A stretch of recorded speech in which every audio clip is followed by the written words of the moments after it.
Vocês estão felizes?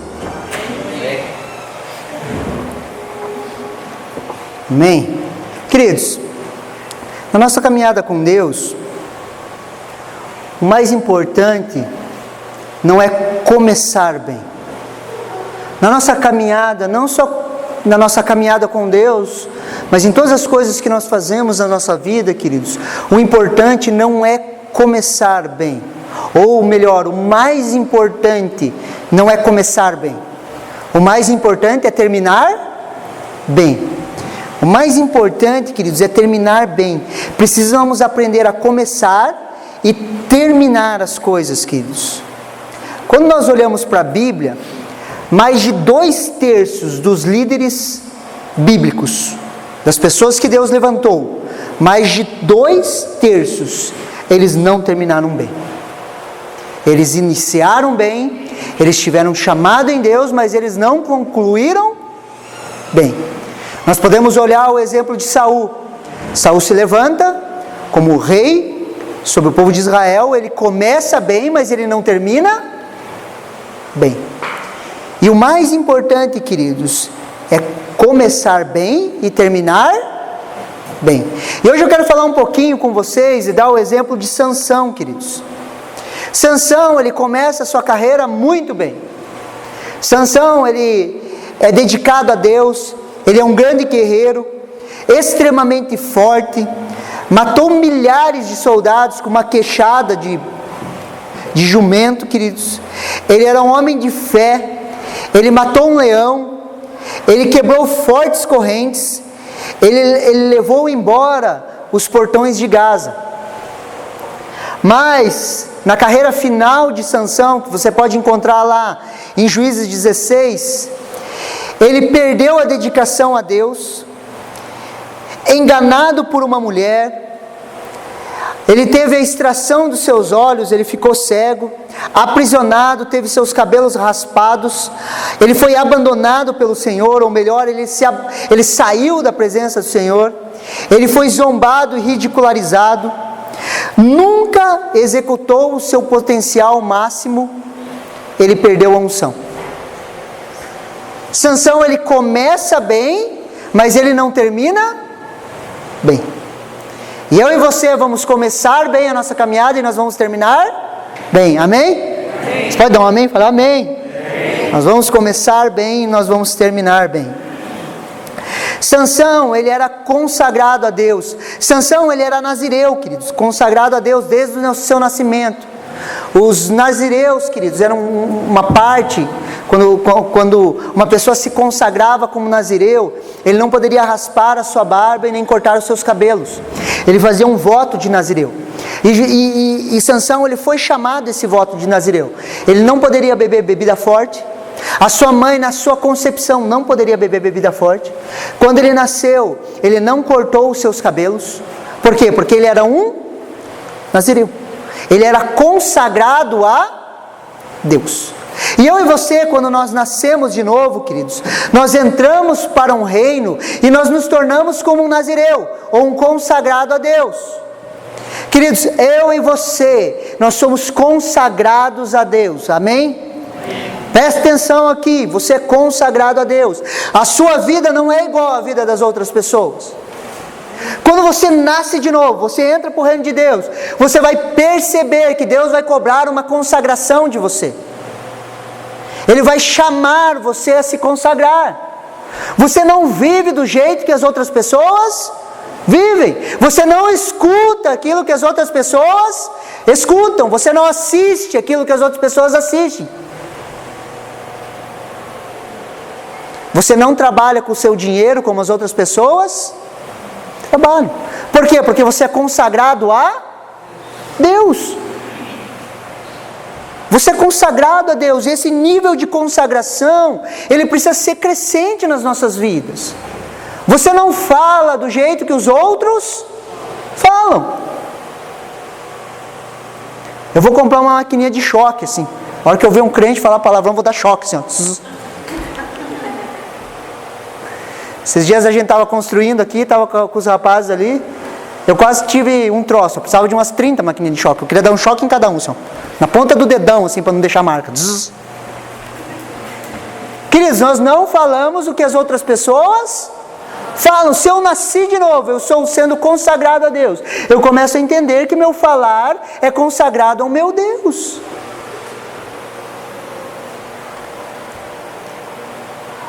Posso ouvir um amém?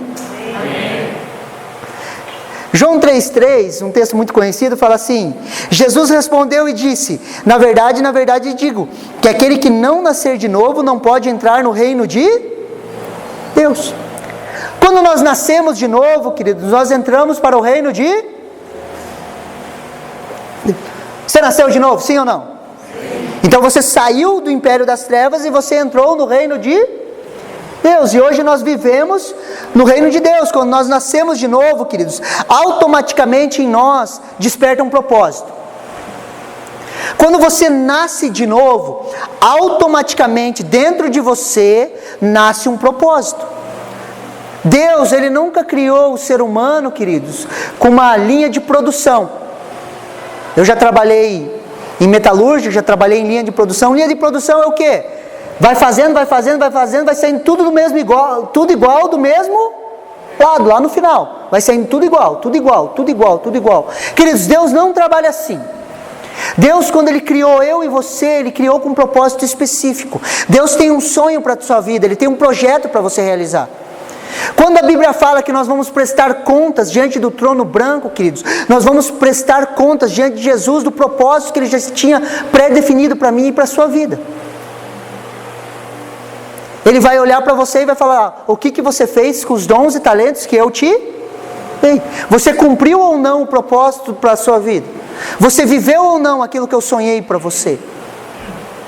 E quando nós nascemos de novo, esse propósito ele vem à tona, ele nasce, ele pula, ele salta para fora.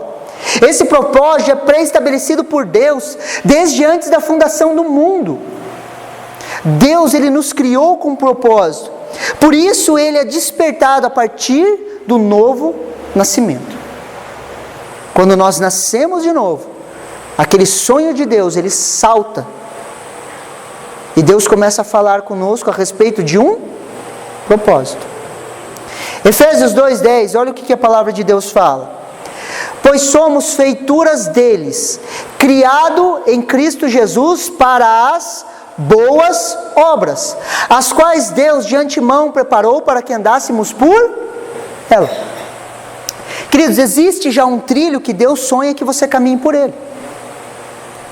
Existe um propósito pré-definido por Deus que Deus sonha que você caminhe por ele.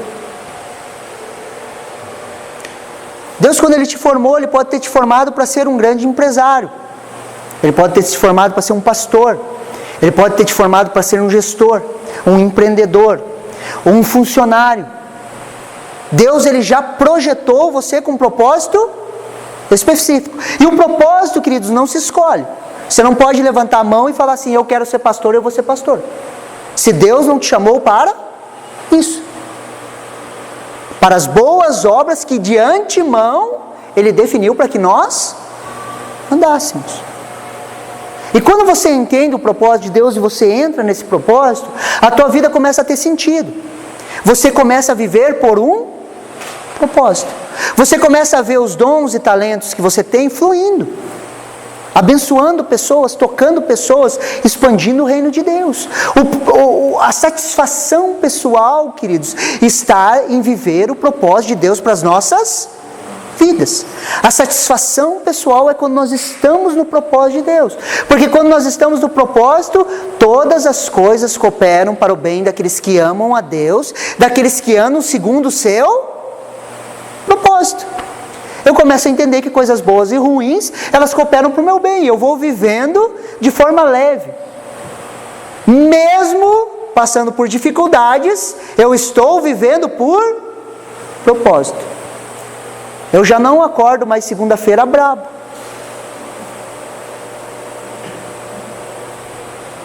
A síndrome de segunda-feira, ela vai embora. Por quê? Porque eu vivo por um propósito. Está me entendendo?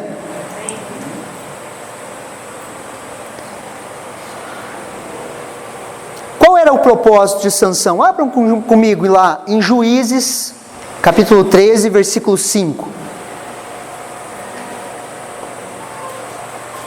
O livro de Juízes, queridos, se vocês lerem, é um livro muito interessante. O livro de Juízes é um livro cíclico.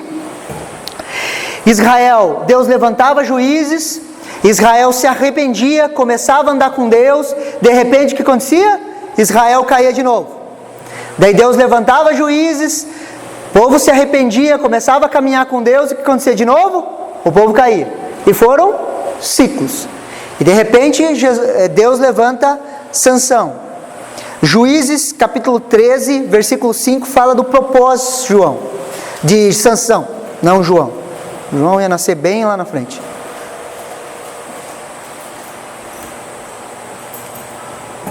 Isso é um anjo falando para a mãe de Sansão, que era estéril, e ela ia dar à luz a um filho. Porque eis que tu conceberás e terás um filho, sobre cuja cabeça não passarás navalha. Porque o menino será nazireu de Deus, desde o ventre, e ele começará a livrar Israel das mãos dos filisteus. O propósito, queridos, é dado por Deus e é pré-estabelecido por Deus. O propósito de Sansão era começar a libertar o povo de Israel das mãos dos filisteus. O povo de Israel estava escravizado pelos filisteus. Sansão ia nascer, ia crescer, desenvolver, ia se tornar o homem mais forte do mundo e ia começar a livrar o povo de Israel das mãos dos filisteus. Um propósito pré-estabelecido por Deus. Propósito grande e magnífico, pré-estabelecido por Deus. Deus tem um propósito específico, queridos, para mim e para a sua vida. E não basta saber qual que é o propósito. Existem também alguns fatores para chegarmos a esse propósito. Não adianta só você saber o propósito de Deus para a sua vida, mas existem fatores cruciais para você desenvolver esse propósito. E hoje eu quero falar um pouquinho com vocês sobre propósito, tempo e modo. Esse é o tema da minha palavra. Propósito, tempo e modo. Queridos, que nós temos um propósito, todos entendem, sim ou não, amém? Você compreende que Deus te deu um propósito. Quais são os fatores que vão nos fazer viver ou não um propósito de Deus? Tempo e modo. Quando e como fazer. E é sobre isso que eu quero falar um pouquinho com vocês. Juízes 13, 12, a palavra de Deus fala assim, um pouquinho mais para frente ali onde vocês estavam. Juízes 13, capítulo 12. É o anjo conversando com Manoá, que é mãe de Sansão. Então disse, Manoá falando com o anjo. Manoá é mãe de Sansão. Então disse Manoá: quando se cumprires as tuas palavras, qual será o modo do menino e o serviço do menino? Amém? Quando recebemos algo dos céus, queridos, nós precisamos fazer as perguntas certas. Quando Manoá, ela é abordada pelo anjo, e o anjo fala assim, você vai dar à luz a um filho, e esse filho vai começar a libertar o povo de Israel das mãos dos filisteus. O que ela faz? Ela pergunta, quando cumprires essas palavras, como que eu posso criar esse filho? Como que eu crio esse filho? Como que eu faço ele desenvolver? Quando você entende um propósito, querido, você começa a fazer perguntas para Deus. Você acredita que Deus fala, sim ou não? Sim. Por que você não pergunta para Ele, então?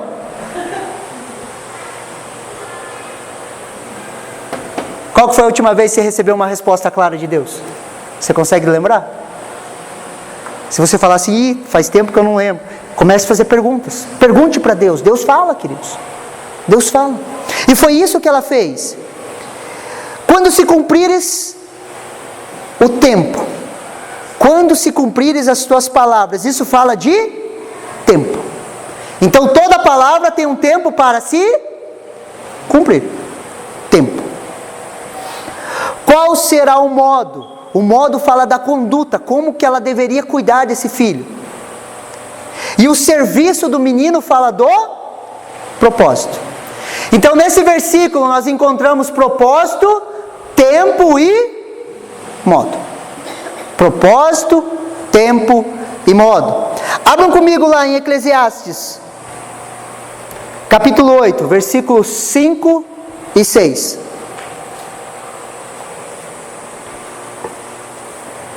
Eclesiastes, capítulo 8, versículos 5 e 6.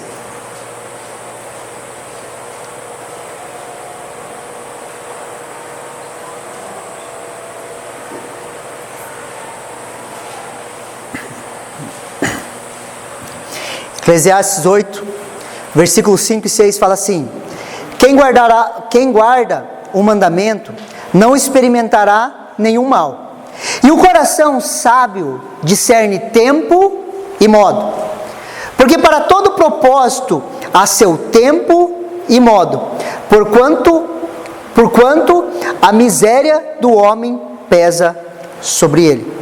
Queridos, nós precisamos alcançar um coração sábio. Sabedoria, queridos, é diferente de informação, conhecimento e inteligência. Sabedoria é usar bem o conhecimento. Sabedoria é ouvir, meditar, entender e praticar. Uma pessoa sábia, queridos, é a pessoa que ouve, medita, entende e pratica. Quando nós ouvimos algo de Deus, nós precisamos meditar nisso. Eu ouço, eu medito, eu começo a entender e eu começo a praticar. Conhecereis a verdade vos libertará. Eu medito nisso, eu começo a entender isso e eu começo a colocar em prática. Eu tenho ações práticas com relação a isso. E eu e você precisamos buscar esse coração sábio, queridos. Por quê? Porque o coração sábio, ele discerne o tempo e o modo. Nós precisamos buscar em Deus esse coração sábio. Para todo o propósito debaixo dos céus, existe tempo e modo. Tempo e modo. Abram comigo lá em Provérbios 8, do 1 ao 11.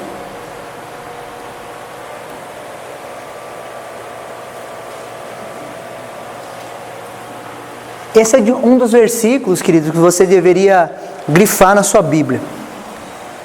Provérbios 8, do 1 ao 11. Você deveria pegar um dever de casa para você. Chegue em casa e leia Provérbios 8. Leia, releia, busque entender.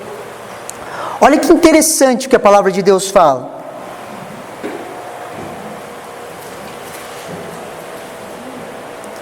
Provérbios 8, do 1 ao 11.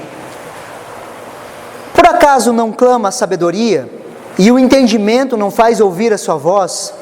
A sabedoria se coloca no topo dos lugares elevados, junto ao caminho, nas encruzilhadas das veredas, junto aos portões, à entrada da cidade, à entrada dos portões, ela está gritando: é para vocês, homens, que eu clamo, e a minha voz se dirige aos filhos do homem. Vocês ingênuos, entendam a prudência. Vocês tolos, entendam a sabedoria. Escutem, pois falarei coisas excelentes. Os meus lábios dirão o que é reto. Porque a minha boca clamará a verdade, os meus lábios detestam a maldade. Todas as palavras da minha boca são justas, não há nelas nenhuma coisa torta, nem perversa. Todas são retas para os que têm compreensão, e justas para os que acham entendimento. Aceitem o meu ensino, em vez de prata, e o meu conhecimento no lugar do ouro escondido, porque a sabedoria é melhor do que as joias, e tudo o que se possa desejar não se compara a ela. Você consegue me entender? A sabedoria está gritando, clamando: me ouçam. Qual que é a sabedoria? Jesus é a sabedoria de Deus. Provérbio, queridos, é o relato do caráter de Jesus. Provérbios aponta para a sabedoria de Deus, que é Jesus. Jesus está gritando nas praças: me ouçam, me entendam. se inclinem para ouvir a minha voz. Quando eu leio Provérbios 8, eu imagino Jesus sentado de pé sobre um lugar alto, gritando: por favor, me ouçam. Ouçam a minha voz.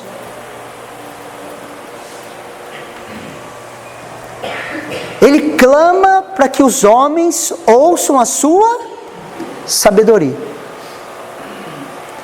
Aonde houver um pregador pregando, queridos, a palavra de Deus, aonde houver uma pessoa evangelizando, aonde houver uma palavra de Deus, aonde houver alguém com uma Bíblia aberta, é a sabedoria gritando, queridos. Me ouçam, me ouçam, me ouçam. Hoje nós não temos desculpa, queridos, para dizer que nós erramos sem querer, porque a sabedoria está gritando: me ouçam, me ouçam. E quando nós começamos a ouvir, nós começamos a ter um coração sábio. Quando nos relacionamos com Jesus, queridos, nós nos tornamos sábios. Quando nós ouvimos a voz de Deus, quando nós começamos a nos relacionar com o Espírito Santo, nós começamos a ter um coração sábio. E o coração sábio discerne tempo e modo. Olha o exemplo de Salomão, queridos. Salomão, ele assume o trono no lugar de seu pai Davi, e ele vai começar a reinar sobre o povo de Deus. Salomão tinha entre 17 e 20 anos, querido, ele era muito novo. E ele começa a reinar sobre o povo de Israel. E um dia ele tem um encontro impactante com Deus. Deus visita ele. Ele tem um encontro pessoal e poderoso com Deus. E Deus permite Salomão fazer um pedido. Deus chega diante de Salomão e fala: peça uma coisa. 2 Crônicas 1:10, a palavra de Deus fala assim: dá-me agora sabedoria e conhecimento, para que eu saiba conduzir-me à frente desse povo, pois quem seria capaz de governar esse grande povo? Agora se coloca comigo, queridos. Salomão poderia pedir qualquer coisa. Ele poderia pedir para que Deus acabasse com todos os seus problemas. Ele poderia pedir riqueza. Ele poderia pedir status social. Ele poderia pedir o que ele quisesse, queridos. E o que ele pediu? Sabedoria. Me dá sabedoria. A sabedoria, queridos, ela é mais importante que ouro e prata nas nossas vidas. E nós precisamos entrar nesse entendimento, queridos. Hoje, eu e você, em Cristo Jesus, nós temos acesso a essa sabedoria. Abram comigo lá em Tiago 1, capítulo 5, versículos 5 e 6.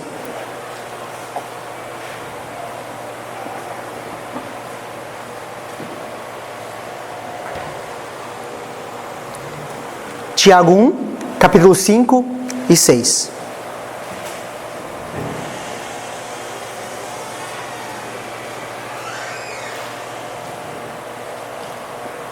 A palavra de Deus fala assim: se porém algum de vocês necessita de sabedoria, peça a Deus, que a todos dá com generosidade, sem reprovações.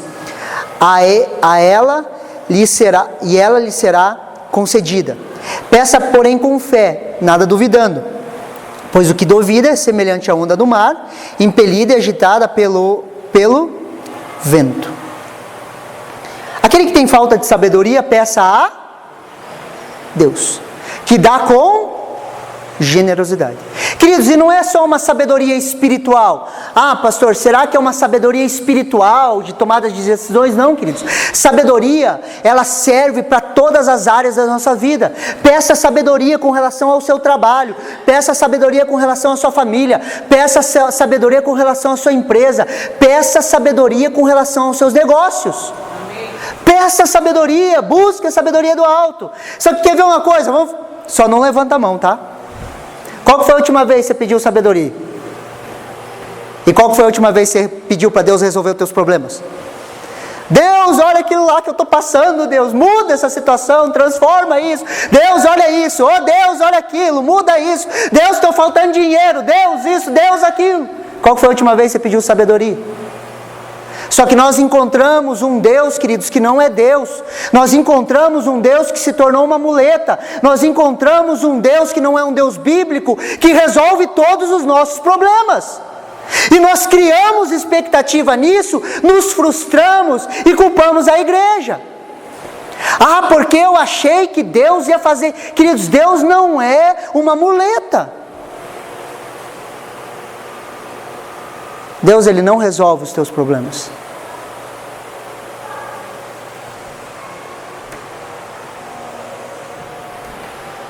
Deus, Ele te dá sabedoria para você lidar com todas as situações da vida.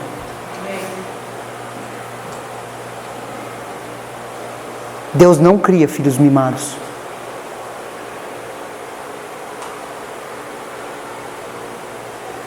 Só que nós encontramos uma muleta, queridos. E nós esperamos que Deus faça tudo por nós. E as nossas orações são o quê? Deus, eu estou precisando disso. Deus, faz isso. Deus, está faltando isso. Deus, eu quero isso. Deus, me dá aquilo. É a maioria das orações nossas, queridos. Se a gente fizer uma pesquisa, queridos, e perguntar quem orou, qual foi a última vez que você orou por sabedoria? As pessoas não oraram por isso. Ou não oram por isso. E nós precisamos buscar essa sabedoria. Deus, me dá sabedoria nessa situação. Deus, me dá sabedoria. Deus, eu estou querendo abrir um negócio. Deus, me dá sabedoria, me dá entendimento. E a Bíblia é muito clara, que Ele dá com generosidade. Deus, me dá sabedoria para mim saber lidar com essas situações. Você tem dificuldade no teu dia a dia, sim ou não? Tem ou não tem? Tem coisa que você olha assim e você fala, cara, eu não sei fazer. Não sei como resolver isso. Quando nós caímos em encruzilhadas assim, queridos, nós deveríamos simplesmente falar, Deus, nos dá sabedoria. Porque a sabedoria vai nos levar a discernir tempo e modo. Quando e como fazer.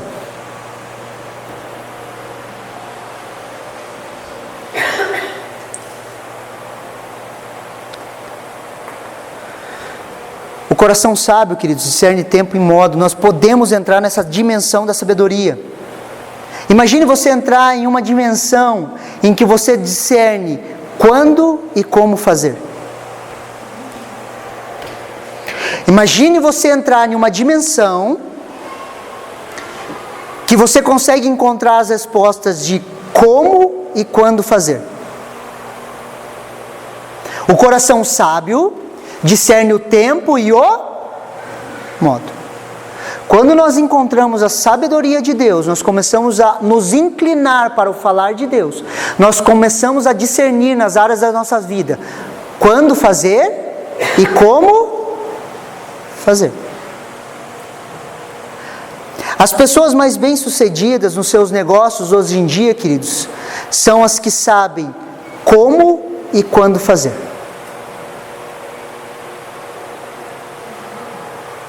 São as solucionadoras de problemas. Eu já trabalhei como gestor, queridos. Quando você encontra pessoas que conseguem discernir o tempo de fazer as coisas e como fazer as coisas, elas começam a trazer soluções para os problemas. E quando você entra nessa dimensão de sabedoria, queridos, Deus começa a te instruir. Quando você vai abrir um negócio, qual que são as duas coisas mais importantes para você saber? Quando abrir e como fazer. Sim ou não? Tempo e modo. Quando você vai investir em alguma coisa, tempo e modo. E a Bíblia é muito clara, queridos, que o coração sábio discerne o tempo e o modo. Tempo. Abram comigo lá em Eclesiastes 3:1.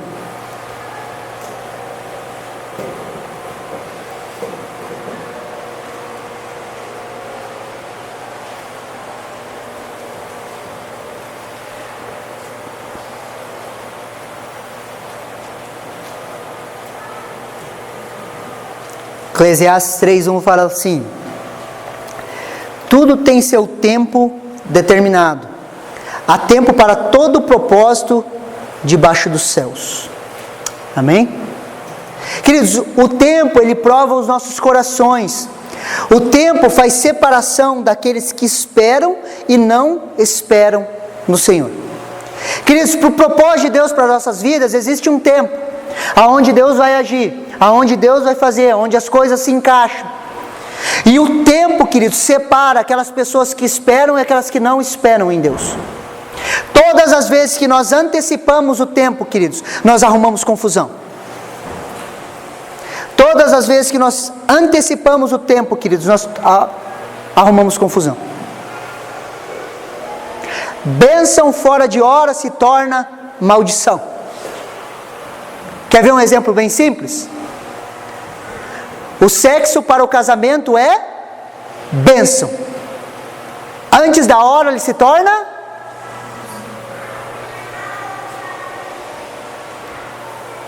O sexo foi feito para o casamento.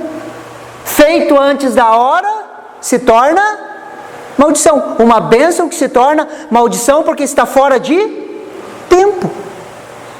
O tempo, queridos, vai provar aqueles que esperam no Senhor e aqueles que querem fazer do seu jeito. O tempo nas nossas vidas trabalha o nosso caráter, queridos. O tempo nas nossas vidas trabalha as nossas ansiedades. Sabe por quê? Porque nós queremos tudo para ontem. Nós entramos, queridos, em uma fase onde as pessoas andam ansiosas porque elas querem que todas as coisas aconteçam de uma vez. É a geração do micro-ondas, queridos. Onde você coloca em 3 minutos e tem uma refeição pronta. Antigamente, se fosse fazer uma refeição, queridos, levava a manhã inteira e talvez o dia inteiro. Se você fosse fazer um frango com polenta, um frango caipira, e você tivesse que ir lá, pegar o frango, matar o frango, despenar, fazer todo o processo, quanto tempo ia demorar? Hoje em dia você compra um pacotinho assim, coloca no micro-ondas, está pronto lá, o frango com polenta. Ruim pra caramba, mas está pronto. Sim ou não? Queridos, nós olhamos essa geração mais nova e ela nos preocupa porque eles não sabem lidar com o tempo. A ansiedade tem tomado conta deles. Essa semana teve um mover de evangelização lá na escola e eu fiquei impressionado. Eu vi Deus agindo, tocando várias pessoas, mas eu fiquei impressionado. Como é uma geração que não sabe lidar com o tempo. Não sabe lidar com as suas emoções, não sabe lidar com frustração, não sabe lidar com o não. E na nossa caminhada com Deus, queridos, o que nós mais vamos ouvir de Deus, se você for um homem e uma mulher de Deus, é não. Não é hora, não é agora, não é assim, não. Quantos não você já ouviu de Deus? Não é tempo, não é hora, não é agora. Espera, espera, espera. Às vezes você está ansioso, o que Deus vai falar? Espera. Espera. E você querendo que as coisas aconteçam e Deus vai falar o quê? Espera. Espera. Espera. E daí você espera, daí você espera, espera, espera, espera. E o tempo vai trabalhando o seu caráter. O tempo vai trabalhando o seu caráter. Queridos, o tempo nos ensina a confiar em Deus. O tempo, ele firma a nossa fé. O tempo, ele amadurece a nossa fé. O tempo molda o nosso caráter. O tempo nos gera esperança. O tempo vai trabalhando conosco. Tempo de esperar, queridos.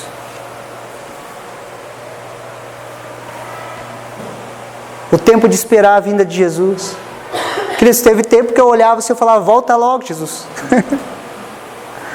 Você já fez a oração do crente covarde? Sabe qual que é a oração do crente covarde?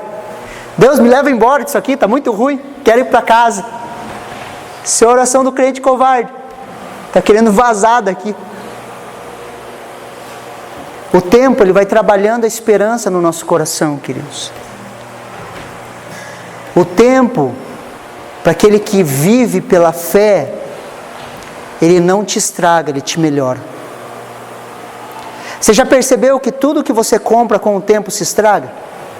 Você já percebeu que o seu corpinho com o tempo se estraga? Sim ou não? Você vai percebendo que tudo que é passado pelo tempo, ele vai se deteriorando e estragando. Só que aqueles que confiam no Senhor, queridos, aqueles que nasceram de novo, aqueles que vivem por um propósito, quanto mais velho, melhor eles vão ficando. Quanto mais velho, melhor eles vão ficando. Sabe por quê? Porque a sabedoria de Deus vem enchendo o coração deles. Você não se torna mais tão ansioso. Você aprende a confiar em Deus. Você começa a ver que o tempo, ele traz à luz tudo que está escondido. Às vezes tem alguma confusão, algum burburinho, as pessoas, pastor, faz alguma coisa. O tempo traz à tona tudo aquilo que está escondido. Nada escapa aos olhos do Senhor. Nada, queridos. E tudo ao seu tempo é trazido à tona, à luz. Uma vez chegou um rapaz para mim, eu discipulava ele, e ele foi em um congresso com vários homens de Deus, e ele falou, mudou minha vida, mudou minha vida. Eu fiquei olhando para ele, daqui a 3 meses eu converso com você. Nem quis escutar o que aconteceu no congresso. Se mudou a tua vida, daqui a 3 meses, você vai estar com esse mesmo fogo. Se não, o tempo prova as coisas, queridos. O tempo prova a nossa ansiedade. Até os nossos discursos. Ah, pastor, eu não sou mais o mesmo. Espera que depois nós conversamos.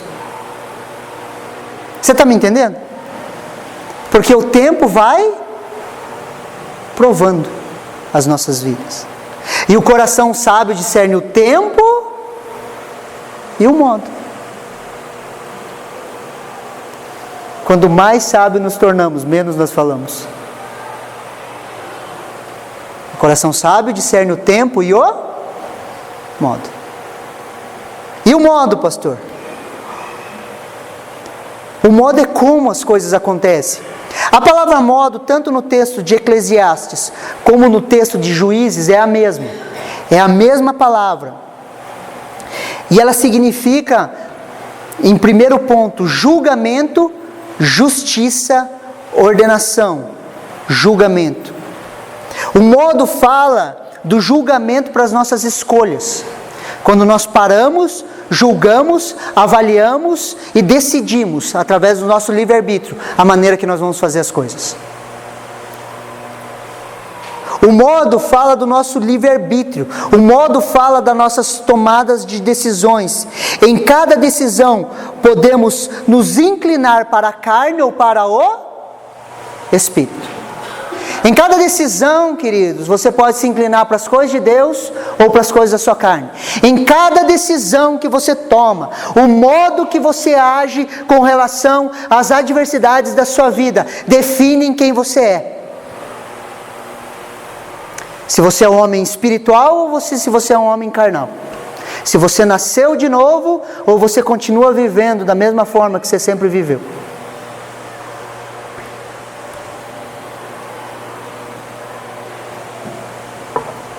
As escolhas, o modo que nós tomamos as nossas escolhas, queridos, vão desenhando quem nós somos, o nosso futuro. E o coração sábio discerne o tempo e o modo.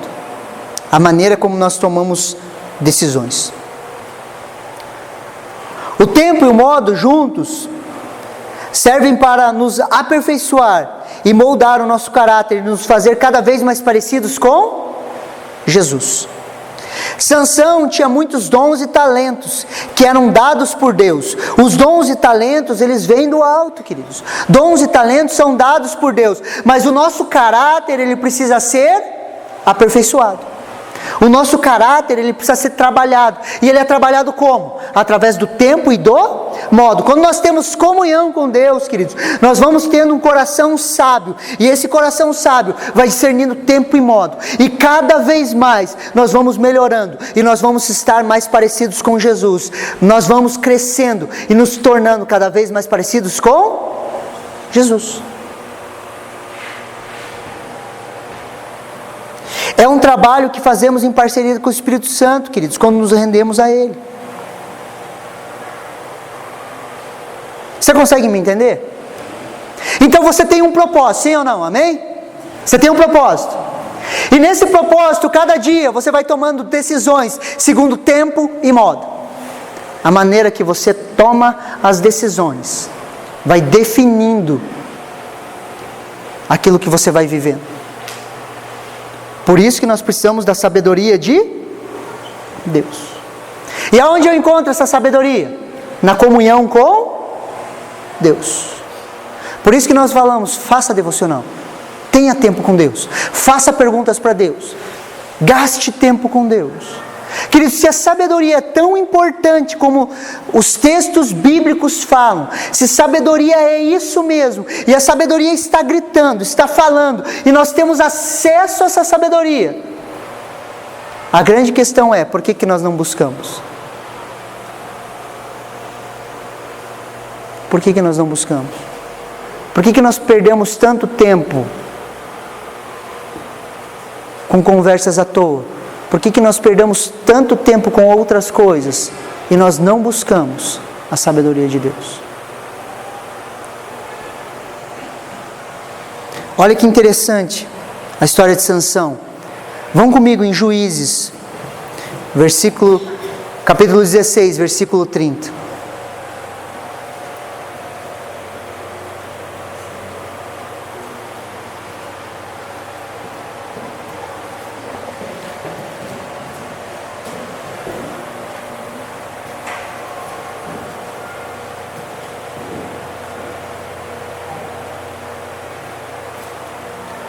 Sansão já tinha sido capturado, sua cabeça tinha sido raspada, seus olhos tinham sido furados, e ele estava igual ele ficava girando um moinho, como se ele fosse um bobo da corte, ele servia de atração para os filisteus, e os filisteus ficavam tirando sarro dele.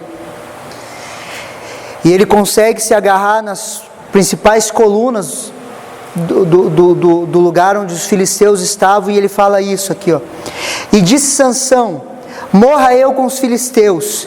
E inclinou-se com força, e a casa caiu sobre os príncipes e sobre todo o povo que nela havia. E foram mais os mortos que matou em sua morte do que os que matou em sua vida. Sansão, quando que Sansão cumpriu o seu propósito? Quando ele morreu. Sansão pega as colunas, ele derruba as colunas. Ele mata mais filisteus na sua morte do que na sua vida. E qual que era o propósito da vida de Sansão? Iniciar a libertação do povo de Israel das mãos dos filisteus. Quando Sansão morre, ele cumpre o seu propósito. Deixa eu falar uma coisa para você. Quando você morre, você cumpre o seu propósito. Quando você morre para esse seu orgulho, quando você morre para o seu egoísmo, quando você morre para as suas coisas e começa a viver a vida de Deus, você começa a cumprir o seu propósito. Mais filisteus foram mortos na morte de Sansão que em toda a sua vida. Você vai viver o melhor de Deus quando você morrer para as suas coisas egoístas e começar a viver as coisas de Deus.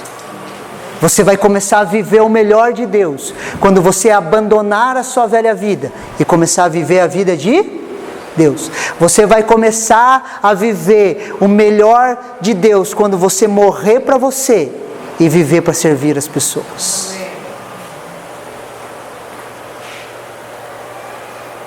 Sabe qual que é? Posso abrir um parênteses?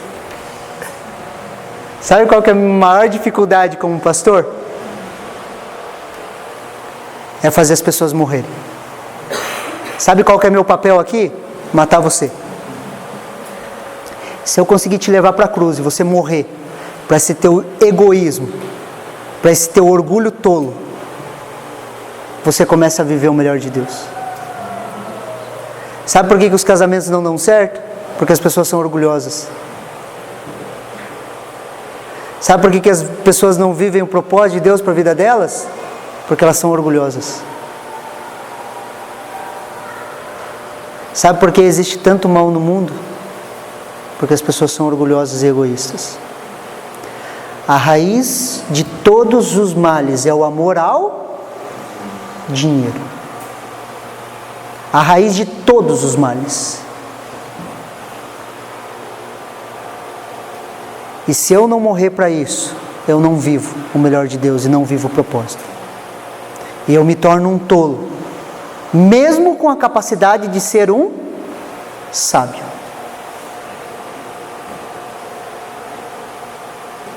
Às vezes eu tenho vontade de pregar aqui e falar, morre! Às vezes eu faço isso. Mas às vezes dá mais vontade de falar, morre de uma vez. Morre! Morre para esse orgulho, morre para esse personagem que você criou, para essas máscaras.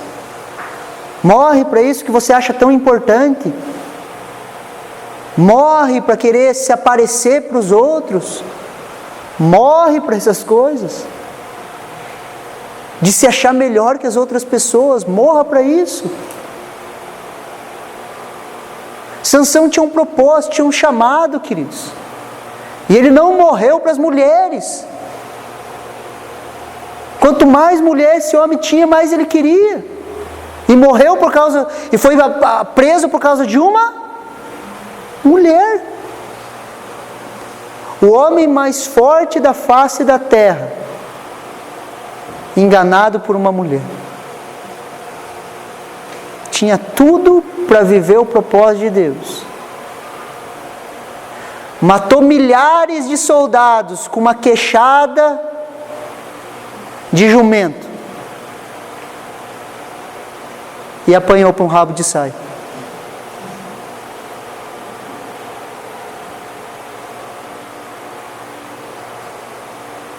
Agora traga para a sua vida. Nós não cumprimos o propósito de Deus, porque nós somos orgulhosos. Não pedimos perdão para as nossas esposas, porque nós somos orgulhosos. Não nos submetemos a uma liderança na igreja, porque nós somos orgulhosos. A gente sempre acha que a gente sabe mais.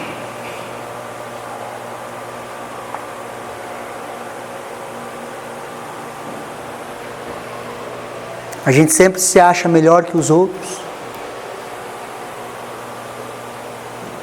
O coração sábio discerne o tempo e o modo. E a sabedoria está nas praças gritando: ouçam a minha voz. Você recebe essa palavra no seu coração? Fecha parênteses. Você recebe isso no seu coração? Quero declarar sobre a sua vida: você vai se tornar um homem e uma mulher sábio. E sabe onde essa sabedoria acontece, queridos? Essa sabedoria nasce na nossa comunhão com Deus, onde nós começamos a ter intensidade com as coisas de Deus. E eu queria te convidar a você se colocar em pé agora.